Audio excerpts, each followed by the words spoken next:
Hi everyone, আমরা এখন চলে এসেছি স্টুডেন্ট এডুকেশন সেন্টারে। আমরা এখন আলোচনা করতে চলেছি দশম শ্রেণী 5 নম্বর অধ্যায় ইতিহাসের এমসিকিউ কোশ্চানপত্র। এখন আমরা আলোচনা করতে চলেছি। এখানে প্রথম আছে দেখে নাও, তো সমাবেশ না করে আমরা দেখে নিব। ভারতে হাফ টোন প্রিন্টিং পদ্ধতি প্রবর্তন করেন, এটা হবে উপেন্দ্র কিশোর রায়চৌধুরী।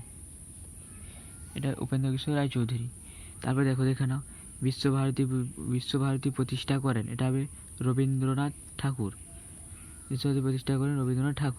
তাহলে দেখো, বেঙ্গল টেকনিক্যাল ইনস্টিটিউট প্রতিষ্ঠা হয় 1906 খ্রিস্টাব্দে। দেখো, বাংলা ভাষায় প্রকাশিত প্রথম চিত্রিত গ্রন্থের নাম যেটা জানা মনে হয় বর্ণ পরিচয় কে রচনা করেন? উত্তরটা হবে বিদ্যাসাগর।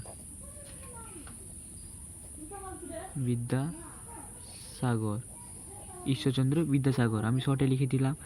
বাংলা লাইনন টাইপ প্রবর্তন করেন বিদ্যাসাগর, এটা হচ্ছে ভুল, এটা হবে উপেন্দ্র কিশোর রায়চৌধুরী। দেখে নাও, উপেন্দ্র কিশোর রায়চৌধুরী।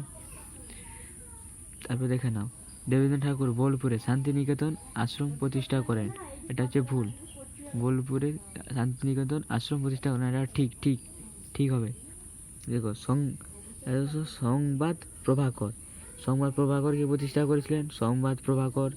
আর এখানে দেখে নিন, জগদীশচন্দ্র বসু বিজ্ঞান মন্দির। সংস্কৃত প্রেস ঈশ্বরচন্দ্র গুপ্ত। সংবাদ প্রভাকর বাবুরাম। আর শ্রীরামপুর মিশ্র উইলিয়াম ক্যারি। দেখে নাও আরেকবার, এখানে আর দেখে নাও, রামরাম বসু প্রতাপাদিত্য চরিত্র গ্রন্থটি মুদ্রিত ড্যাশ ছাপাখানায়, উত্তরটা হবে শ্রীরামপুর ছাপাখানায়। আমরা এখন দেখে দিব। তারপর বেঙ্গল ন্যাশনাল স্কুল অ্যান্ড কলেজের অধ্যক্ষ ছিলেন, এটা হচ্ছে রামতনু পালিত। আমরা এখন এই উত্তরটা আমরা এখন দেখে নিব। এখন এই উত্তরটা আমরা দেখে নিচ্ছি, রামরাম বসু প্রতাপাদিত্য চরিত্র গ্রন্থটি মুদ্রিত হয় শ্রীরামপুর ছাপাখানায়। পরে দেখে নিচ্ছি আমরা। দেখো, রবীন্দ্রনাথ উপনিবেশিক শিক্ষা ব্যবস্থা পছন্দ করতেন না, ব্যাখ্যা। কারণ এই শিক্ষা ব্যবস্থা ছিল ব্যবসা সাপেক্ষে। কারণ এই শিক্ষা ব্যবস্থার মাধ্যম ছিল মাতৃভাষা। কারণ এই শিক্ষা ব্যবস্থা শিক্ষার্থীদের মনে বিকাশ ঘটতো না। কারণ এই শিক্ষা ব্যবস্থা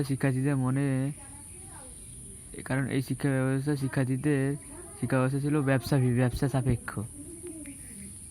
আমরা এখন আমাদের ভিডিও শেষ করছি। ভিডিওটা পছন্দ হলে আশা করি এটা লাইক, সাবস্ক্রাইব, কমেন্ট দিয়ে আমাদের এবারে পাশে থাকো, যাতে আমরা পরবর্তী ভিডিও আপনাদের কাছে পেশ করতে পারি।